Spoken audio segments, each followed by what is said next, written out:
Selamat pagi, siang, sore, dan malam kami ucapkan kepada ibu-ibu dosen dan teman-teman sekalian. Saat ini, kami dari grup kecil 2 akan mempresentasikan hasil diskusi case study kami. Berikut, kami tampilkan nama-nama anggota grup kecil kami. Selanjutnya, kami mendapatkan kasus nomor 2, dan saya akan membacakan kasus tersebut. Ruang rawat merpati merupakan ruangan penyakit dalam. Rata-rata pasien per hari sebanyak 17 orang pasien, di mana 3 pasien dengan ketergantungan minimal, 8 pasien dengan ketergantungan parsial, dan sisanya dengan ketergantungan total. Jumlah perawat di ruangan sebanyak 7 perawat, dengan kepala ruangan berpendidikan D3 keperawatan 42,85% dan sisanya SPK. Direktur Rumah Sakit merencanakan pengembangan ruangan Dahlia menjadi ruangan MPKP pemula. A. Hitung jumlah tenaga perawat yang dibutuhkan untuk unit ini dalam bentuk tabel. Tunjukkan setiap langkah yang dilakukan dalam semua perhitungan. B. Jelaskan strategi ketenagaan yang harus dilakukan kepala ruangan untuk memenuhi jumlah tenaga pada ruangan MPKP pemula. Buatkan perencanaan ketenagaan untuk 5 tahun. Berdasarkan diskusi kelompok kami, jumlah perawat yang dibutuhkan dalam unit ini yaitu 10 perawat. Kelompok kami menggunakan rumus 12. Untuk shift pagi, dengan jumlah minimal 0,17 dikali jumlah pasien yaitu 0,17 dikali 3 sama dengan 0,51. Untuk parsial, 0,27 dikali jumlah pasien yaitu 0,27 dikali 8 diperoleh 2,16. Untuk total, kami peroleh 0,36 kali jumlah pasien yaitu 0,36 dikali 6 sama dengan 2,16. Dengan jumlah keseluruhan shift pagi dari jumlah minimal, parsial, dan total diperoleh 4,83. Untuk shift sore, dengan jumlah minimal, kita peroleh 0,14 dikali jumlah pasien, yaitu 0,14 dikali 3, yang didapatkan yaitu 0,42. Untuk parsialnya, 0,15 dikali jumlah pasien, yaitu 0,15 dikali 8, yang diperoleh 1,2. Untuk totalnya, 0,30 dikali jumlah pasien, yaitu 0,30 kali 6 sama dengan 1,8. Untuk jumlah shift sore, dari minimal, parsial, dan total, yaitu 3,42. Untuk shift malam, minimalnya 0,07 dikali jumlah pasien, yaitu 0,07 dikali 3 sama dengan 0,21. Untuk parsialnya, 0,10 dikali jumlah pasien, yaitu 0,10 dikali 8 sama dengan 0,8. Untuk totalnya, 0,20 dikali jumlah pasien, yaitu 0,20 dikali 6 sama dengan 1,2. Untuk jumlah keseluruhan shift malam dari minimal, parsial, dan total didapatkan 2,21. Nah, sudah didapatkan total dari keseluruhan shift pagi, shift sore, dan shift malam, terdapat sejumlah 10,46. Jadi, jumlah secara keseluruhan perawat per hari yang dibutuhkan adalah 10,46, jadi dibulatkan menjadi 10 perawat. Guna untuk mengantisipasi cuti, libur, dan kegiatan kejadian yang tidak terduga, maka akan ditambah 25% atau 0,25, yaitu 10 ditambah 0,25 sama dengan 10,25 perawat. Sehingga kebutuhan dalam sehari adalah 10,25 perawat yang dibulatkan menjadi 11 orang perawat dalam sehari. Berdasarkan diskusi kelompok kami, strategi yang dilakukan kepala ruangan untuk 5 tahun ke depan, pada tahun pertama, kami memberikan pelatihan MPKP kepada semua perawat yang terlibat di ruangan MPKP.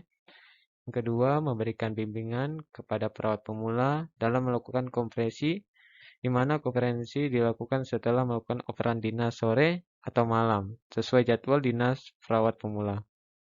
Terus yang ketiga, memberikan bimbingan kepada perawat pemula terkait bantuan untuk memperoleh data kondisi pasien. Terus yang keempat, melakukan evaluasi tentang kepuasan klien setiap klien pulang. Terus yang kelima, evaluasi terkait infeksi nosokomial. Dan yang terakhir, evaluasi kepatuhan perawat terhadap standar yang dinilai berdasarkan dokumentasi. Untuk tahun kedua, kami memberikan intervensi perawat sudah tidak lagi perawat pemula. Terus yang kedua, mengupayakan 3 perawat SPK memasuki tahap lanjut yaitu D3 keperawatan. Terus untuk ketiga, memberikan pelatihan MPKP kepada semua perawat yang terlibat di ruangan MPKP. Terus selanjutnya yang keempat, memberikan bimbingan kepada perawat dalam melakukan konferensi, di mana konferensi dilakukan setelah melakukan operan dinas sore atau malam sesuai jadwal dinas perawat.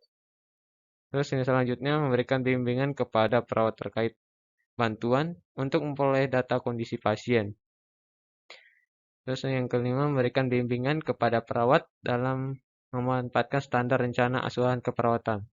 Terus yang keenam, memberikan bimbingan kepada perawat dalam membuat kontrak atau orientasi dengan keluarga atau klien.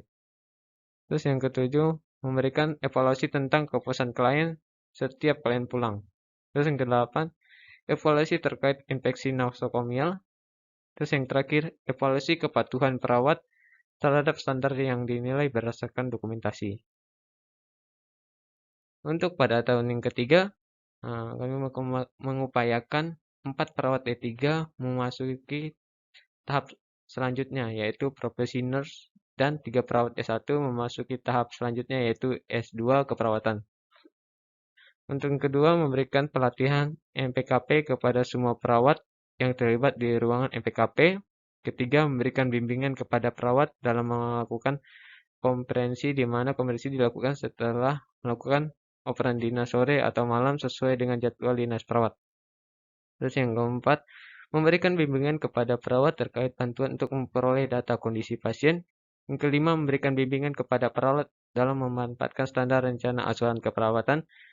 Terus yang keenam, memberikan bimbingan kepada perawat dalam membuat kontrak atau orientasi kepada klien atau keluarga. Terus yang ketujuh, memberikan bimbingan kepada perawat terkait presentasi kasus dalam tim agar perawat dapat mempelajari kasus yang dapat secara mendalam. Terus yang kedelapan, melakukan evaluasi tentang kepuasan klien setiap klien pulang. Kesembilan, evaluasi terkait infeksi nosokomial. Terus yang ke-10, evaluasi kepatuhan perawat terhadap standar yang dinilai berdasarkan dokumentasi. Untuk tahun keempat, kami mengupayakan perawat SPK yang mulai menjadi D3 akan selanjutnya menjadi S1 keperawatan. Terus yang kedua, memberikan bimbingan kepada perawat dalam melakukan konferensi di mana konferensi dilakukan setelah melakukan operan dinas sore atau malam sesuai dengan jadwal dinas keperawatan. Terus keempat, memberikan bimbingan kepada perawat terkait bantuan untuk memperoleh data pasien. Terus yang kelima, memberikan bimbingan kepada perawat dalam memanfaatkan status rencana asuhan keperawatan. Selanjutnya, memberikan bimbingan kepada perawat dalam membuat kontrak atau orientasi dengan klien atau keluarga. Terus, memberikan bimbingan kepada perawat terkait presentasi kasus dalam tim agar perawat pemula dapat mempelajari kasus yang didapat secara mendalam. Selanjutnya, memberikan bimbingan terkait critical care manager dan memberikan bimbingan kepada anggota CCM agar dapat membimbing perawat dengan baik. Terus, melanjutkan evaluasi tentang kepuasan klien setiap klien pulang. Setelah itu, evaluasi terkait infeksi nosokomial. Dan yang terakhir, evaluasi kepatuhan perawat terhadap standar yang dinilai berdasarkan dokumentasi. Pada tahun kelima, yaitu tahun terakhir, memberikan kesempatan pada para perawat untuk melanjutkan ke tahap nurse, spesialis, dan dokter keperawatan. Kedua, memberikan bimbingan kepada perawat dalam melakukan kompresi, di mana kompresi dilakukan setelah melakukan overan dinas sore ataupun malam, sesuai dengan jadwal dinas perawat pemula.